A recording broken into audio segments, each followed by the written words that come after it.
I don't see colour. You know, all of the children are the same to us. Mm-hmm. Classic. Oh, yeah. This isn't a joke. This costs on every single level. Yeah, of course. Forgot my knickers, didn't I? Forgot my pants. Oh, yeah. I've all been there. And then this 3-year-old comes in and goes, "Excuse me, why don't you have a leg?" Nothing will humble you like a child. It's important to really accept that everybody is at different points in their journey and not bringing shame into that. Hello! And welcome to the Tiny Chair podcast, sponsored by Family. My name's Matt. I'm Julia. And we, for episode 4 today, have the wonderful Liz Pemberton, aka the Black Nursery Manager. Julia, are you looking forward to talking to Liz? I can't wait. I always learn so much from Liz, so I'm really, really looking forward to getting into it today. We're going to be talking about anti-racist practice, her 4 E's of anti-racist practice, engaging with parents around inclusion, her time becoming a first-time mother, and so much more. I cannot wait to get started. And if you have any questions for any future guests or suggestions maybe for future guests or shout-outs for us to read out at the end of the podcast, please do drop us an email on tinychairpod@family.co.uk. We'd love to hear from you. Should we get started, Julia? I think we should. Let's go. Matt, will you introduce Liz, please? I absolutely will. And I'm so excited to have Liz on this episode. I did a bit of searching for the first time we crossed paths, and I could see in August 2020, I wrote in my days to-dos, call Liz Pemberton, open brackets, potential writer, close brackets. Since then, Liz has written articles for us. She's appeared on interviews, led webinars, and been a part of our inaugural Children's Champion panel. Very exciting. But much more importantly, Liz has totally changed the conversation around anti-racist practice in early years from day dot. Liz started her journey in early years like all of us, as a child, of course. But she was into the early years a little sooner than the rest of us on the other side because she was working in her mum's nursery unofficially, in case anyone's listening from the government, from 9 years old. After graduating... Counting ratios at 9? I don't think so. I hope not. After graduating with an MA in early childhood and as a qualified secondary school teacher, Liz took over her own management of her own nursery and then launched the Black Nursery Manager consultancy in 2020 and since has done so much amazing work. She's supported tens of thousands of leaders over the years through consultancy, through webinars, through articles, and through her very, very influential Instagram account. I'd say Liz is maybe one of the most influential people in the early years, to be honest. And we are so excited to have her on today. Liz, you're an inspiration to all of us, and we cannot wait to dive into it. So thank you so much for being on the podcast. What an introduction. Liz. Welcome to Liz. Welcome to me. Welcome to what is going to be an exciting hour, hopefully, Matt, Julia. So listen, I loved that intro. It's really nice to be back in contact with you because one of the things that you missed out in that introduction is that I've been off, haven't I? I've been away. True. I've had to take a back seat because I've had to grow a baby. And that baby is fully formed, he's out of me. He's currently at nursery. So I'm now coming back with an added string to my bow as somebody's mom.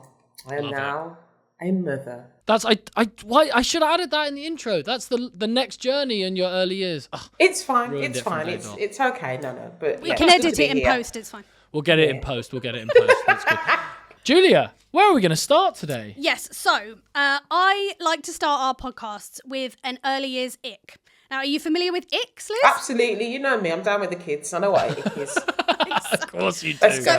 For those of you who don't know what an ick is, it's not sort of dangerous or harmful, but something maybe we see too much of in the early years, something we're just a bit tired of.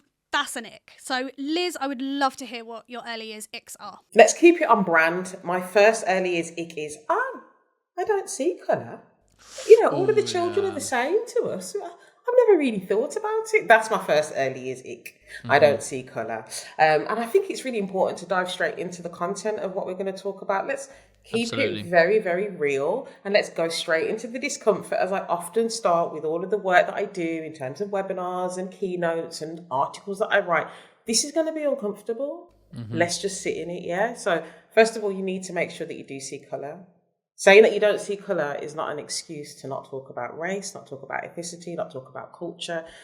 So don't tell me that you don't see colour, because that's a massive ick for me. Starting strong. I totally agree with you, 100%. Right, let's jump then in. Carry on. Now, we can see, for those of our audio listeners, there is a wonderful array of books already around Liz that I know we're going to get into as the podcast goes on. My first quick fire question is, if you only can pick one book that should be in every single early years setting, what would you choose? Ooh. Snap your fingers, and it's in every early years setting across the world. What are you choosing? Strong Like Me by Kelechi Okafor. That book needs to be in every early years setting, specifically and particularly for children in the preschool. That book you can see right behind me. Yeah, Strong Like Me. Nice. Lovely. Love it. Can we put a link to it in the description? I think maybe? we can. I think we can. do That'd be that brilliant. Kind of thing. Definitely needs to. We'll do that. So, if you were put in charge of the entire early years sector, Mm-hmm. I mean, we hope so, but if you were, what was the first thing you'd do? I would make sure that conversations about race, culture, ethnicity are at the forefront, are the thread that runs through, because it ties into everything. I would eliminate this fear about, we're going to get it wrong, so we might as well not talk about it, or we're going to offend somebody, so I don't want to talk about it. I would make sure that that is one of the golden threads that runs through early years, because it would do it would do so many wonders for removing a lot of barriers that adults have about talking about race, ethnicity and culture and belonging, you know? And it would counter some of the narratives that we're having at the moment about it being the wrong thing to do, and this push of, you know, anti-racist practice. I think we're in a really interesting time. I think you would agree when it comes to conversations about difference, conversations about race, culture, religion.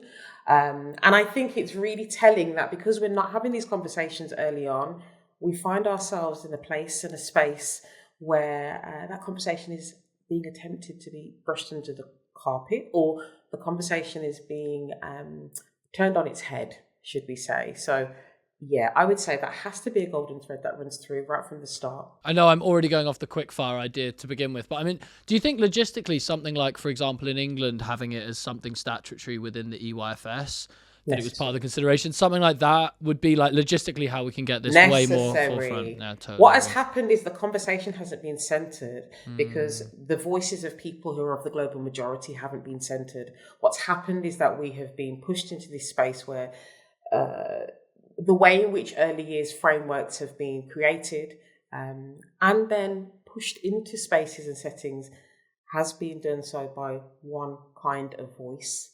And that in and of itself has made sure that other people's voices haven't been heard, haven't been centred, haven't even been considered in conversations. So it might seem like it's quite a radical thing for me to be doing what I'm doing, or other people having conversations about diversity as it pertains to race, as it pertains to culture, as it pertains to...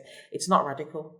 This is my lived experience and many lived experiences with children and families who are not racialised as white, are not Christian, who are British, who are born in this country. And I think when we start censoring those conversations, as well as other people's conversations and experiences, it makes for a better conversation. It makes for a richer conversation. It makes for a conversation where we can all learn all of the time, and not just an add-on, or not just something that's tokenistic, or not that's something that's just done because today it's Eid, or this period here is something that we're going to acknowledge as being Black History Month. You know, it moves away from that if we're just having these conversations all of the time. Yeah? Absolutely. We're going to get into exactly those conversations later, so I'm glad you've already brought that up. What is the funniest thing that a child's ever said to you? Liz, how come your eyebrows don't match? That is the funniest thing. You know, wow. Talk about holding a mirror up to one's face. And also thinking of myself as somewhat as a makeup don. You know, I like to beat my face. I like to put on a face, you know. So going in really confidently one day and thinking, today is a good makeup day, and a 3-year-old saying, yeah, you know what, Liz, your eyebrows don't match. You know what's happening? So yeah, funny It's thing. tough for the self-esteem, but I do love... It's also one of my favorite thing about children. Like, I loved, you know, that TV show, like Old People's Home for 4-year-olds, I think it was called, where they did like an intergenerational care. There was this one episode where there was a guy who didn't have a leg, and he was talking on camera about how, like, no one ever asks me about it because they don't know how to bring it up. And then this 3-year-old comes in and goes, excuse me, why don't you have a leg? And it's just like that sort of innocence and beauty of early young children is just the best, isn't it? Yeah, nothing will humble you like a child. Oh, absolutely. Absolutely. It's the best lesson anyone can have, to spend some time with some children. Tell us something or someone that's recently inspired you, Liz. This is going to be really quite, not abstract, but I guess not directly linked to early years. All right, let's go. So this morning, I listened to some music. Some of the people who are listening may be familiar with Wretch 32. But I was listening to that album this morning, and it was really, really inspirational, but also really let me just get the name. I want to get it right. Sorry for the people who are listening, but I want to make sure this is where we need to do our hold music, Julia. It is called Home. It is called Home, but I wanted to get it right. Nice. And it really very much talks to the Black experience in the UK, perhaps the Black British experience, perhaps an experience of being Black, of Jamaican heritage, being born in the UK. It really spoke to a lot of my own lived experiences, but also something around conversations of popular culture, things that I think children and early childhood is intrinsically linked to, what is happening in the home, what's happening in the wider society. So yeah, I was listening to that this morning and I find it very inspirational. It's a very, very powerful album. Yeah. So yeah, a bit off the mark. Love it. I'll listen to that on the way home. I'm in. Julia, last one, shall we? Is it me? Yeah, it's you. I don't know why I'm so bad at this today. Tell us. You're listening too intently to Liz. You're forgetting that you're a part of the podcast. I told you this would happen. Julia was genuinely worried about this. She's like, I'm going to need to remember to speak because I'm just so excited whenever Liz talks. I'm worried I'm going into sort of, mode where I'm just listening, and then I realise Mickle's going to have to cut back to me at some point, and I'm just going to be staring like, bless you. I've got to lock in. So, tell us a funny story from your own early years. There have been quite a few funny moments, but I think one in particular had been going to, I think I just started primary school, a new primary school, because I'd moved areas. And I remember kind of going in to do one of the swimming lessons, because we did swimming lessons at our school, primary school. Wow. And I always prided myself on being able to remember how my mom had told me to get ready for swimming. Okay, make sure your swimming bag is packed. You've got all of the necessities. Impressive. I can't do that today. Oh no, listen, it's a skill that I mastered really early. I thought, and I was like, you know what I'm going to do? I'm going to put my swimming costume on underneath my uniform. Classic. Because I'll be ready then. So I just take off my summer dress, good thinking, get into that pool. And it wasn't until I got out of the pool to get back into my school uniform. I think you know where this is going. I forgot my knickers, didn't I? Forgot my pants. Forgot my knickers. So it was a breezy day. Let's just say that. And it was quite funny. It's amazing the things that stick in your head. I'm so with you on that. That's happened to everyone once. Oh, sure. I'm sure I've done that. But as a child, when you think you've got it on lock, I know what I've got to do. Yeah. I'm gonna kind of make a shortcut.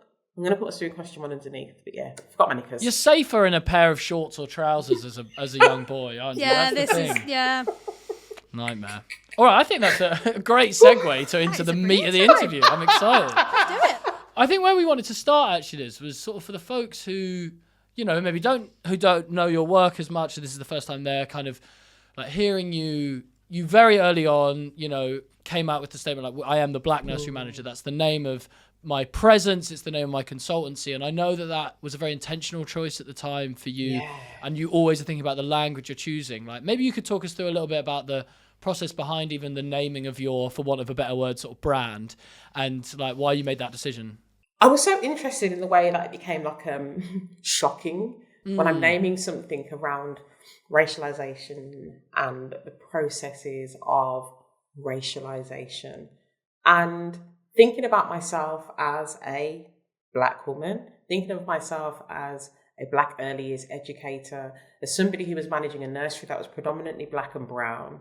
My Blackness is intertwined with my womanhood, is intertwined with my early years experience, is intertwined with my early years career.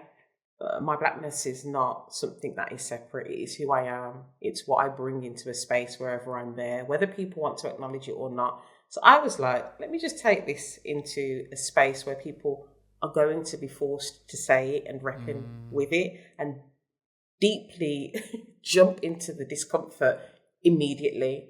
And I guess when I'm saying people, I'm thinking about people who are racialized as white in the early years space.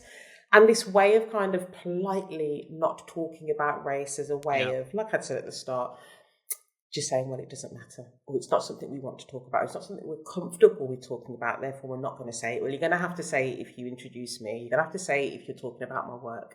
You're going to have to say it if you're referencing the things that I've done. And so calling my organisation the Black Nursery Manager Training and Consultancy was born out of the fact that I am, or was, a Black nursery manager.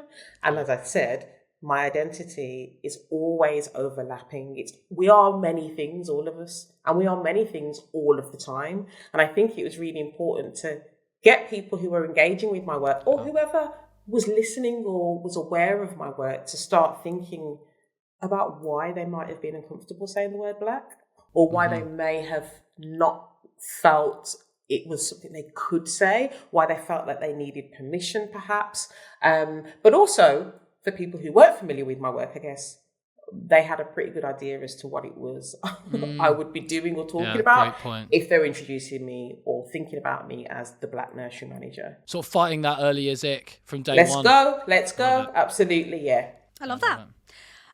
So we spoke a little bit about social media before in terms of you being influential. Dare we say an influencer? How do you feel about that? About your presence on social media and how we learn from social media? I think we've got to accept that we're living in an age where people who are accessing content on platforms like Instagram, like TikTok, like Snapchat, they also work in our early years settings.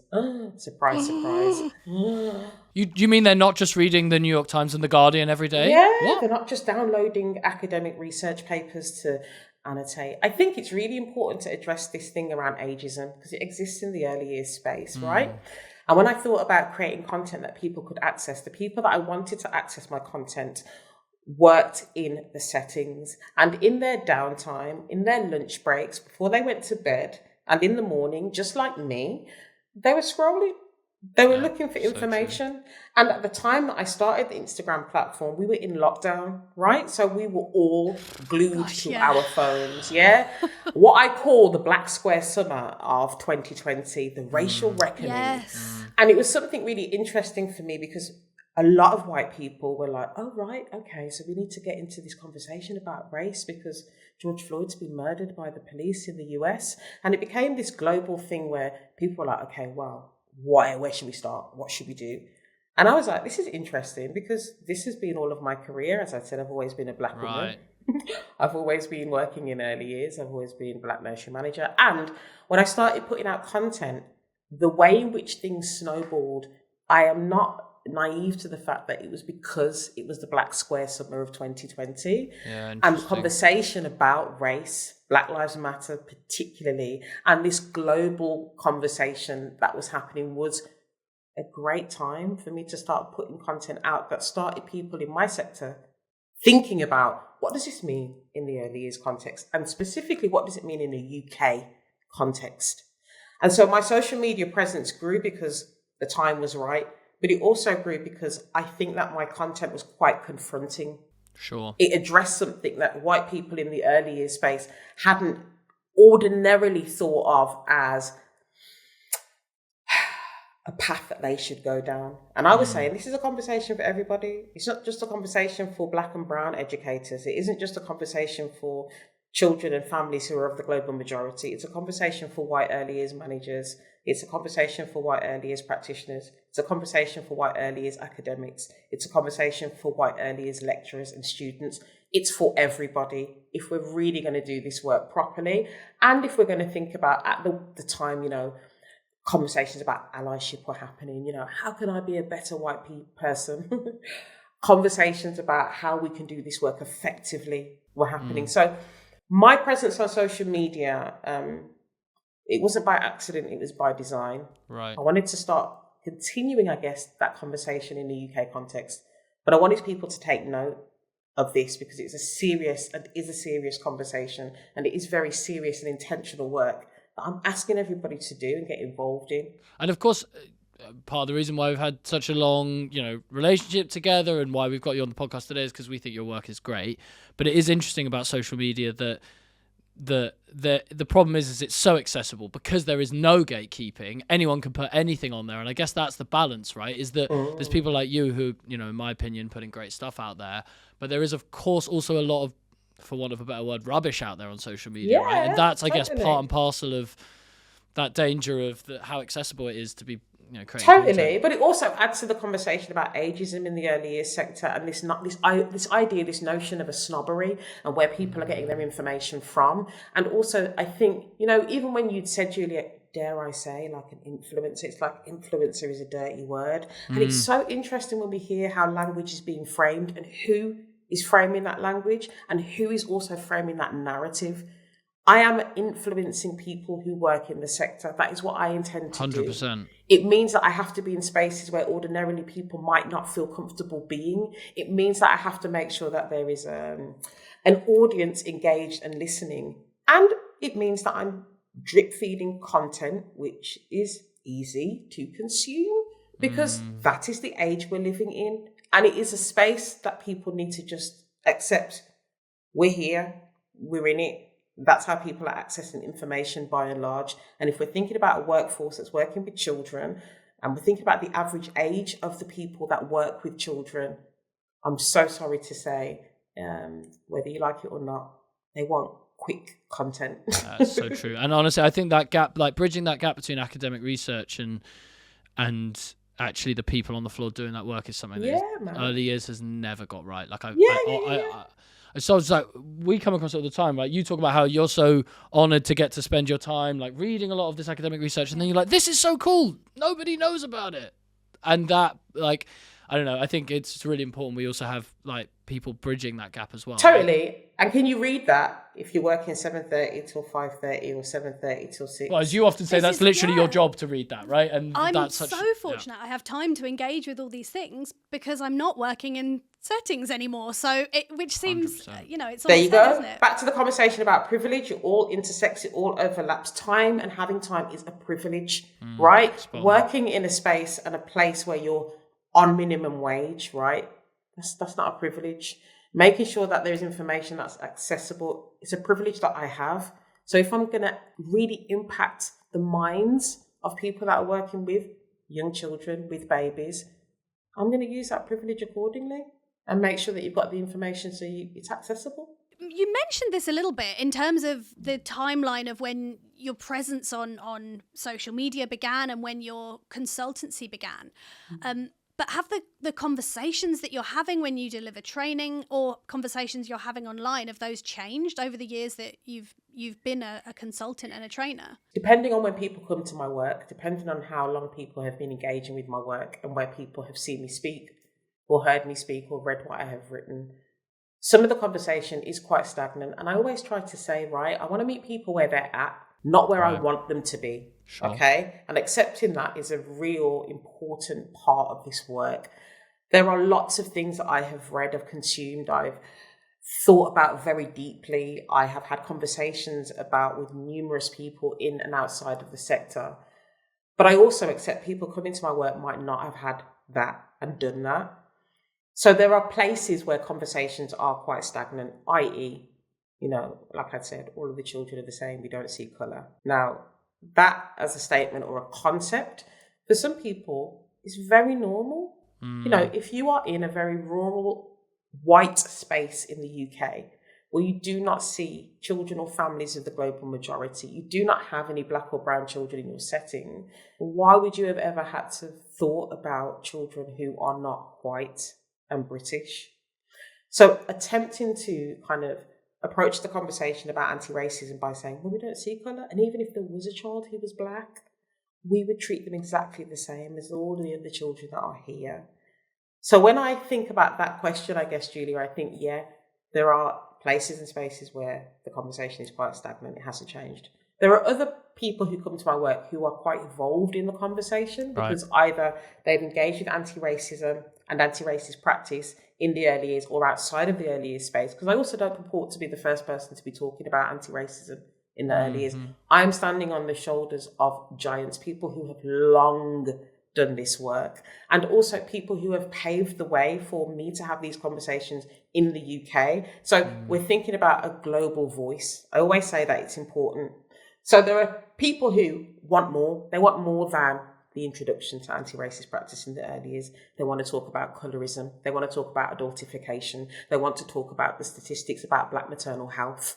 They want to have those conversations that are a little bit more nuanced. What does it mean to have things that aren't just, here's a Black doll, here's a book with a Black character? They want to have more evolved conversations than that. And so it's important to really accept that everybody is at different points in their journey and not bringing shame into that, because people are learning at different paces, and also they're learning in different ways and different styles. So I don't always say, come to my Instagram page, that's the best place to learn. I'll also recommend academic texts. I'll also 100%. recommend you watch a lecture. I'll also recommend you reach out and email that person and have a conversation, see if they want to talk. I accept, as I said, we're all in different places and we access things in different ways. And maybe for those who are closer to that start of their journey or whatever, like I think the 4 E's that you've obviously created is a great example. Do you maybe just want to give us a quick whistle-stop tour of that as a starting point? I wanted to create this kind of way in which I was approaching anti-racism in the early years of pedagogy, if you will. Embrace, embed, ensure, extend. The 4 E's of anti-racist practice. I thought it was kind of one of those things that I was inspired to do actually by early years consultant Kim Scott, who was a phenomenal and is a phenomenal support and advocate of my work. And Kim had said to me very early on in this journey, Liz, have you thought about a way in which perhaps there's just a little catchy way that people could remember all of the stuff that you do? And she was like, just have a think about it. And I did, and I came back and I was like, you know what, Kim? I'm going to do something like the 4 E's. And it was born out of that conversation that I'd had. And it's to say, right, you'll get lots of ways of inspiration from speaking to people who ordinarily your paths wouldn't have crossed. Mine and Kim Scott's paths wouldn't have ordinarily crossed, but she reached out to me. She loved my work. Her support of my work as somebody who had been doing this longer than me, who's a white woman, who's somebody who's had a very different experience to me in terms of life, who's a little bit older than me as well, but had so much to offer and support and give, inspired the 4 E's. And the way in which I kind of like want educators to think about the 4 E's is, you know, how do we embrace children who are coming into our space, who are of a different ethnicity, racial identity, who've got a different cultural background to us? How are we embracing that? What does it mean to belong? How are we embedding that culture of belonging, ensuring that our learning is continuing, which links to the extension of it, you know, extending, and thinking about centering the child all of the time. More latterly, the children's charity Bernardo's got involved in doing some work alongside me, and they supported. 100%. I was going to mention this. Yeah, they supported the 4 E's of anti-racist practice and asked me if I wanted to do a video resource. So I did a short animation with Bernardo's and a media company called Shenny Studios, and creating that animation has amplified that work even more. So set up the consultancy in 2020. We're now in 2025. That 4 E's of anti-racist practice, I would love for it to be in every early years space. I'd love for every early years educator to just have a look at it and think, oh yeah, that's something we do, or something we don't do, or something we could build on. Because, as I said at the start, it's an integral part of child development and early years. Still as relevant today as back then, I totally agree. And anyone who hasn't seen that, I think go onto your Instagram, it's one of the pinned posts. Definitely recommend checking that out. 100%. Julia, what's wrong? I'm lonely. What do you mean? You've got Michael, you've got me? Yeah, that's kind of the problem. I need a relationship outside of this studio. I need a community. Oh, I think I might have just the solution. Go on. Have you heard of Village? Tell me more. Village is Family's early years community. It's especially for family customers, a place to ask questions about the product, but also about things going on in your early years setting, like where to find resources or how to deal with difficult situations at work. It's a great place for a lonely Julia who's spending way too much time in the studio. That sounds Perfect. How do I find out more? All you need to do is go to family.co/village, where you can learn more. And if you become a family customer today, you can get started in Village right away. Amazing. I'll do it now. Perfect. Let's get back to the podcast. Let's do it. I think moving on from that, I want to talk a little bit about parents. So when you're an educator in a setting, where do you draw the line between expecting parents to tell you everything and how much should you come with your own knowledge? How do you draw that balance between listening to parents' wishes and wanting to know everything about their child and their culture and their lives, and sort of expecting them to do all the educating for you? Yeah, so I think this is twofold, isn't it? Whenever a child is starting your setting, there's a period of induction, right? You're speaking to the family, you're finding out about who the child is, who they are, what's the child's interests, what do they like doing. You want to get to know the child and the family. That's the first thing. In that, embedded within that, also it is about finding about the culture of that child. Culture as in the way in which things are done in their home, and the things that have been integral in terms of their own upbringing.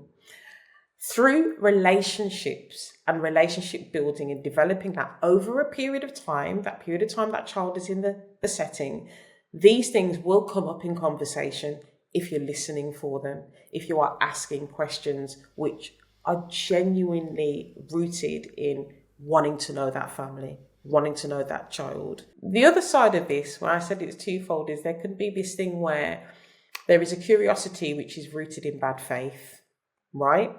And so I think when we're talking about conversations pertaining to race and the nuance of those conversations, you've got to be very careful that you are not expecting that parent who perhaps has got a different culture to yourself, is different in terms of their racialized identity. You're not expecting them to do the labor because you can't be bothered to do that as an early years educator. Not to mention a busy life. Right? Yeah. Part and parcel of your job as an early years educator is to do that work.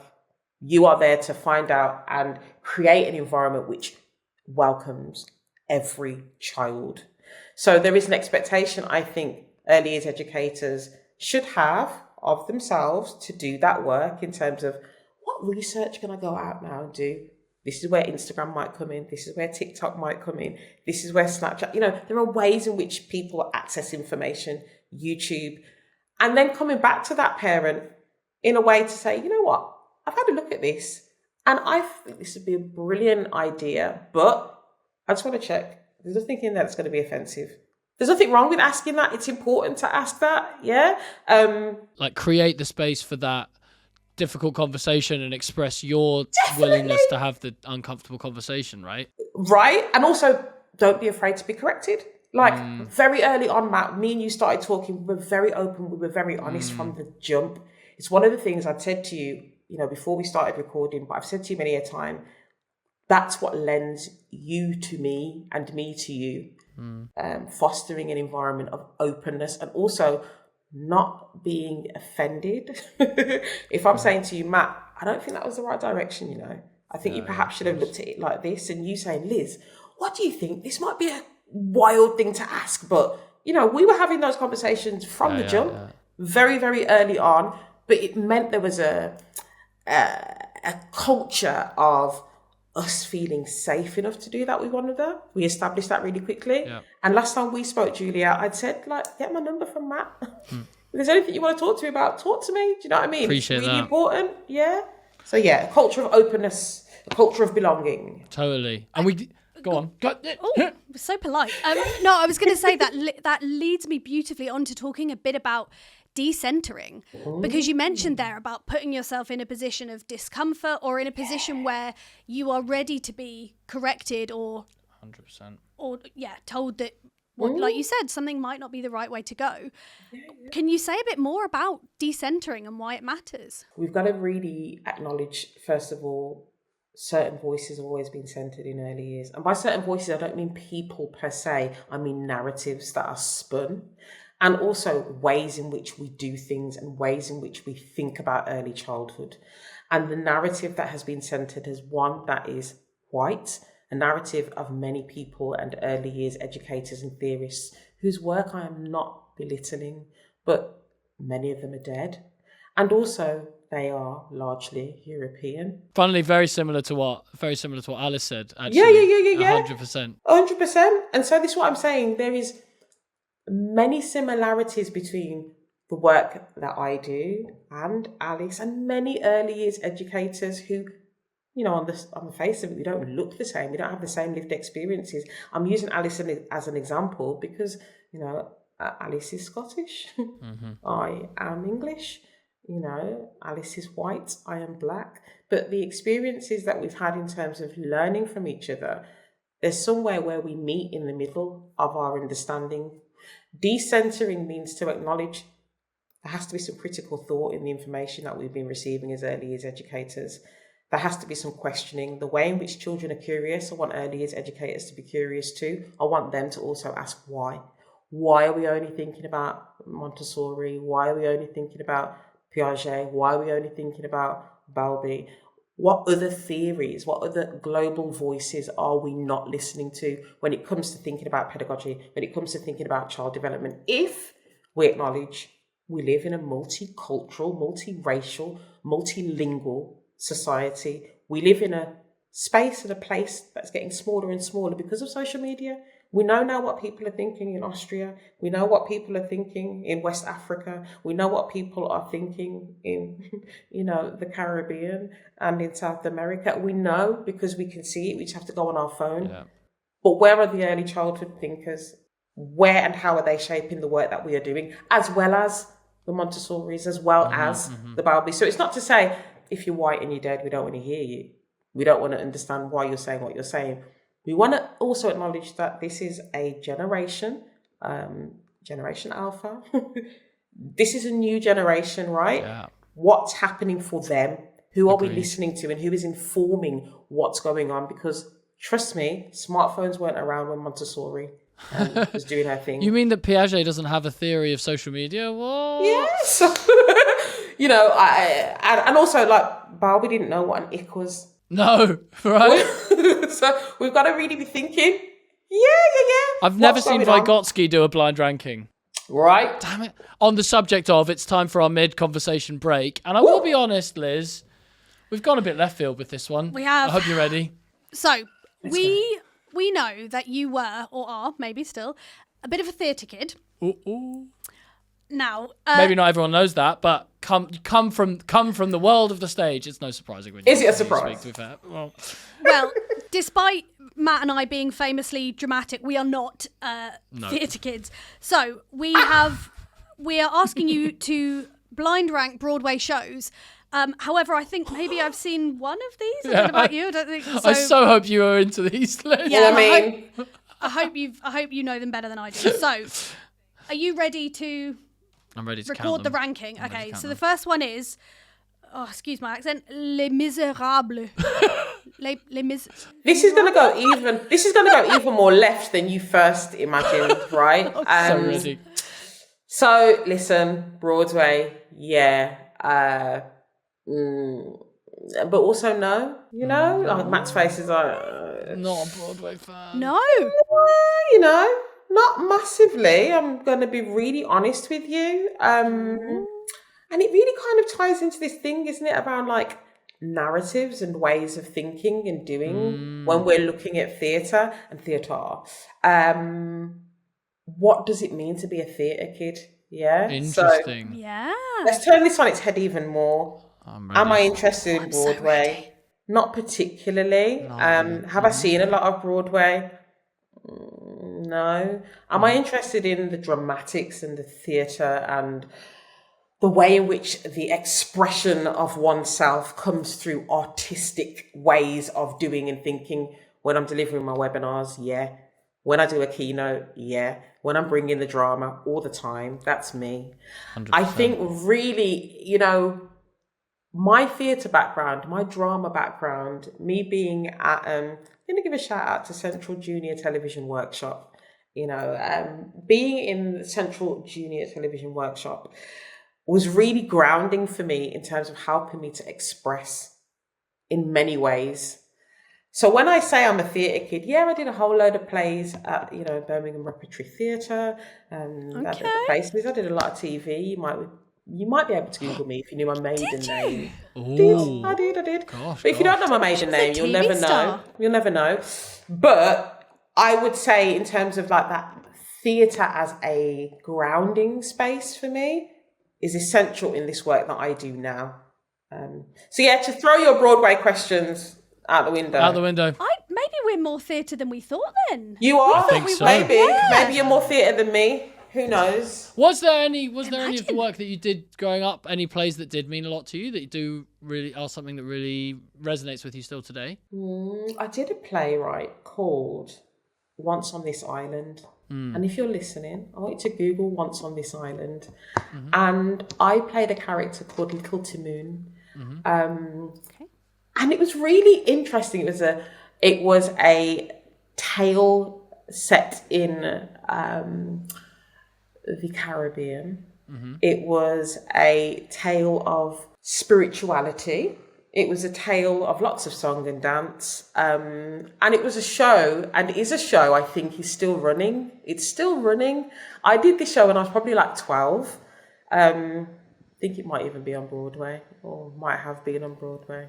But it's something in a performance and a role that stays with me, because I think really carefully and critically about how I was selected to do that. The audition process was really interesting for me, and also the way in which the play was received. So Once on This Island, Google it. You might come across a paper clipping of me, a newspaper clipping of me in my youth, when I was Elizabeth Kerr and not Elizabeth Pemberton.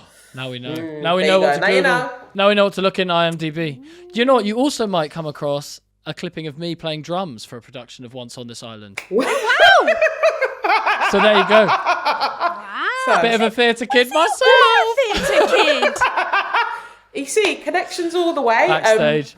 I love it. I love it. Right then, but moving on, one of the things we wanted to talk to you about, Liz, as well, is sort of this, as you mentioned earlier, you've obviously been off on maternity service, which is my new favourite word for thinking about maternity leave. It's not a holiday.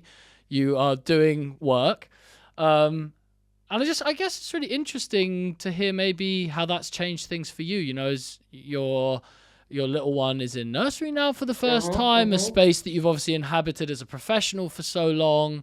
How's that changed things for you? Man, I keep on thinking, right? One of the first things that happened when I first saw my son was, everything that I thought I knew about early years, throw it in the bin. I know nothing. That Humbling. first night, humbling. That first night me and my husband brought him home, we were just staring at him and we were like, okay, so he's screaming. Okay, he's still screaming. Okay, he's still screaming. Right, it's 3:30 in the morning, still screaming.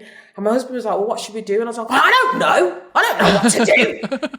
And this expectation that I should know what to do because I am me, right? And so humbling 1000%. And it's not going to be too shocking to any first-time mothers, but also something about being a mother at 40. So having him at 40 was really life-affirming, but also very life-changing, because there's this expectation as well that, by 40, when you're 12, 13, or for me certainly, I was like, by 21, I'll have met Prince Charming. Sure. I'll have got a big house. It will have a beautiful white picket fence. I might have a little pet, and I'll have lots of money, and then loads of children. That's just how it's going to go. Obviously, that didn't happen, Found myself on Match.com 11 years ago and met my husband. But it's really interesting, like, life takes this funny turn when you are a woman and you're a professional and you're also considering motherhood or family life, right? And so having my son at 40 and being a mother of a child who is accessing early years provision, nursery care, it's meant that I've had to just put everything aside, in that the knowledge that I have gained over all of these years of my professional life, because I know nothing. What I'm doing is learning about my son. I'm getting to know him, in turn, getting to know myself again, all over again. So it's been very life affirming and equally brilliantly humbling, because I've really had to find out about myself in this new phase of my life. And it's meant putting a lot of my work as the Black Nursery Manager on the back burner. because things just aren't as important as they were before having him. Changes everything. Answering that email within 24 hours, within a week is not important, okay? Going out and doing work where I would have beforehand been like, can't wait to do this. No, not important if it means that I'm not going to be able to spend that time. Yeah, man, can't wait to get back. Overnight stays, not as important. I've done one little bit of international work since having my son. I did some work in Hong Kong. I cried all the way to the airport. I cried all the way back home. Listen, they were tears of absolute guilt, resenting that I have to do this work because I've got to make some money. And also, I was a bit angry at myself because I was like, this is too early. Why am I doing this? And it showed me how quickly I was kind of like, okay, I'm just going to get back into work mode. And I realised it probably wasn't the healthiest thing to do in hindsight, but it also was quite fulfilling. So it was like two things could be true at the same time. Yeah, of course. Felt good to be working, doing something other than breastfeeding. Yeah, being more than sort of just a mum, right? And having that experience. Totally, Matt. But it didn't stop the feelings of guilt. Yeah. And it didn't stop those feelings of like, I miss my baby so much. So yeah, it was a multitude of things. So it's massively changed me. I give less, and I'm not going to swear, but I give less of an F, you know? Yeah, of course. It is what it is. You can resonate with that, I guess, Joe. We've had so many conversations about treading that tricky line between like loving your work on the one hand, but also feeling like it's not a simple... It is very much like you say that. And I won't even say it's a balance, because it's not, because my children win every time. It's not like, no offense, this is my manager, but, my children... I'm fully aware, Julia, don't worry. Your children win every time, of course they do. Every time, all of the time. If the nursery phone's right in the middle of this podcast, I'm going to be like, guys, I'm not even apologising for answering this call, I'm going to answer it. But can I just say, there was also this added layer of, and it's really important to speak about this, because I've mentioned it at the start, knowing that going into my pregnancy, there would be a chance I might not come out alive because of Black maternal health, and realising that this is something that could be more than life-changing. It could be life-ending because of structural and systemic racism. So going into this as a Black mother, a Black woman who is over, classed as geriatric, the thing around the very real prospect of me or my baby not making it through, that always played on my mind. It played on my husband's mind. It was always something that was ever present. So just coming out alive, that was a brilliant achievement for me. And also, those midwives, those doctors, those nurses that looked after me, talking very openly about Black maternal health meant a lot to me from my very first kind of midwife appointment, maternity appointment. Those white nurses saying to me, we are aware of Black maternal health rates. We want you to make sure that we know, okay? And any anxieties that you have, any anxieties that your husband has, addressing my husband directly as a Black man. Listen, we are here to ensure that your wife comes out the other end. We want you to know that we know. That's anti-racist practice. That made me feel reassured. And I just wanted to say, it seeps into every part of my existence. I cannot not make things about race. Everything is about race for me, because racism impacts my life. And by proxy, the fact I am a Black woman existing in this current time, a lot and everything is about race and the very real impact in terms of, my life and living. Of course. I feel like we could talk absolutely gazillions more hours, Liz, but one of the things I wanted to maybe touch on before we close out was, we talked about it before we started filming, but 2023 was an interesting moment in your sort of trajectory career. You had this sort of propelled into the mainstream in a slightly strange way through this MP, John Hayes, who made some comments that were picked up by a Telegraph article. All of a sudden, The Guardian were reaching out for you about how you were a Maoist diversity and inclusion consultant, and you talked quite openly about how it was a really difficult time for you in terms of getting lots of hateful emails and so on. And I guess I just wanted to ask, as much as you're comfortable talking about it, if you could run us through what went through during that time and how it felt suddenly Totally. being in newspaper headlines? I mean, what a crazy experience. Yeah, man. And also, just a nice correction. Not hateful emails, racist emails. Yeah, of course. Like it's not hateful, it's racist. And I think that was really interesting on a personal security level, because when I know that right wing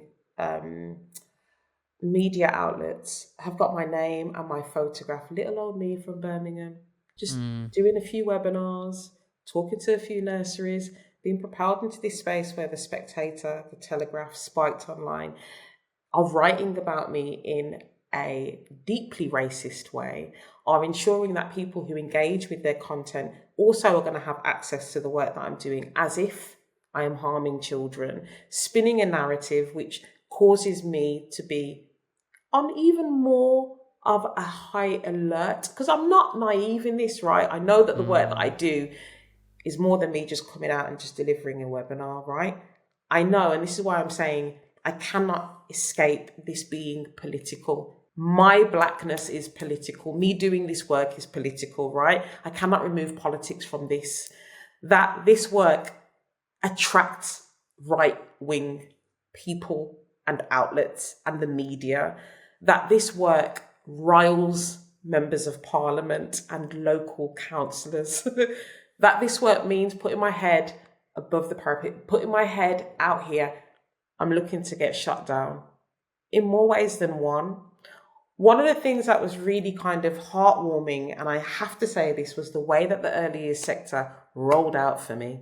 Every early years publication, organisation, prominent figures in the early years space, they put out statements, they phoned me, they emailed me, people engaged with me in a way that they hadn't always before, because it's almost as if they then realised, whoa, this work that Liz is doing it's risky. It's more high risk than the work that we are doing, because being white in this space allows you a degree of invisibility. Being black in this space, it means that I am hyper visible, particularly when I'm black in this space and talking about race and racism and anti-racist practice.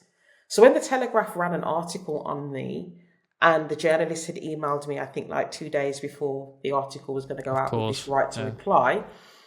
Of course, I was like, oh, here we go. Part of me was expecting it, of course, but also at some point to happen. Yeah, almost, man. But I was deeply irritated. I was angry, because I was like, why can I not just do my work? Why can I not just do my job? Why can I not do this for the betterment of all society? If all children matter, if every child deserves the best possible start in life, as it says in the early years foundation stage statutory framework. If that is why am I not allowed to talk about the fact that we've got to acknowledge the ways in which certain things impact children and certain things don't? We have to have these conversations collectively. The Telegraph writing that hit piece on me was a window into the reality of doing this. Yeah, that this isn't a joke. This costs on every single level. But it didn't deter me, It meant that I was going to continue to do this even more forcefully, even more kind of unapologetically. And also I was like, yeah, this is great for people who are really under this illusion that I'm just doing this for a bit of fun. They knew that everything was on the line when I was doing this. But as I said, it was really warming to see how the early years sector backed me, supported me, amplified my work, and said, this work is important that Liz is doing, and she's not the first person to be doing this. So yeah, a very interesting, turbulent time, but yeah, hasn't and will not deter me.